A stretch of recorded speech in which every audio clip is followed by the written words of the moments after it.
किण्वन जो है किस प्रकार का श्वसन है ये आपको बताना है। तो बहुत ध्यान से देखिए, ये जो किण्वन जिसे हम लोग फर्मेंटेशन कहते हैं, फर्मेंटेशन के भी नाम से आप इसको जानते हैं, तो ये क्या होता है, किस प्रकार का श्वसन है। वैसे एक लाइन में इसका आंसर हो जाएगा कि किण्वन जो है क्या है, किण्वन एक प्रकार का अवायवीय श्वसन है। क्या है ये? अवायवीय श्वसन, अनएरोबिक रेस्पिरेशन है। ठीक है, अब ये अवायवीय श्वसन क्या होता है ये मैंने आपको थोड़ी देर पहले बताया था, अभी फिर बता देता हूं। ठीक है, अब ये अवायवीय श्वसन वो श्वसन होते हैं जो बिना ऑक्सीजन के पूर्ण होते हैं, जो बिना ऑक्सीजन के पूर्ण होते हैं। मतलब इस श्वसन को होने के लिए आपको ऑक्सीजन की आवश्यकता नहीं होती है, उसे ही हम लोग क्या बोलते हैं, अवायवीय श्वसन होते हैं। और ये किण्वन जो है इसको होने के लिए किसी भी तरह का आपको क्या है, इसकी जरूरत नहीं है, आपको ऑक्सीजन की जरूरत नहीं। तो इससे ही आप इथाइल अल्कोहल का निर्माण होता है, इथाइल अल्कोहल।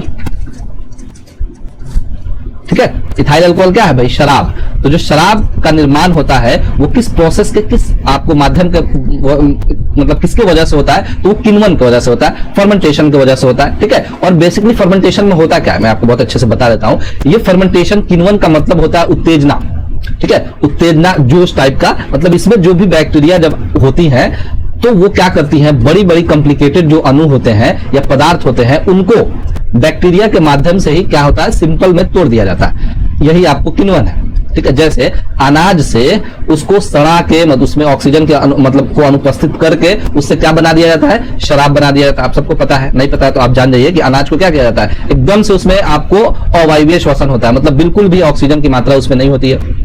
ठीक है, और वो आपको जब ऑक्सीजन की मात्रा नहीं होगी तो उसमें किण्वन का प्रोसेस होगा, और जब किण्वन होता है तो वो उसमें वो कॉम्प्लिकेटेड होता है पूरा का पूरा, आपको मतलब पूरा का पूरा पदार्थ अनाज, उसको वो बैक्टीरिया जो होती हैं वो आपको उत्तेजित होकर पूरी तरह से क्या करती है, छोटी छोटी टुकड़ों में तोड़ देती है और फिर वहां से शराब का निर्माण होता है। तो ये बात आपको समझ में आ गया बिल्कुल। तो ये कोशिका द्रव में पूर्ण होती है। ये कहां होती है? ये आपको कोशिका द्रव में होती है। तो ये जितना मैं तीर लगाकर जो भी बातें लिखता हूं वो आपको क्या होनी चाहिए, पता होनी चाहिए। ठीक है, सबसे पहले तो ये आपको मैंने लिख दिया कि ये किण्वन एक प्रकार का अवायवीय श्वसन है जो आपको अवायवीय श्वसन मतलब जो बिना ऑक्सीजन के पूर्ण होते हैं, और इसी से इथाइल अल्कोहल जो है आपको इसी प्रोसेस से होता है, और ये कोशिका द्रव में आपको क्या होती है, संपन्न होती है।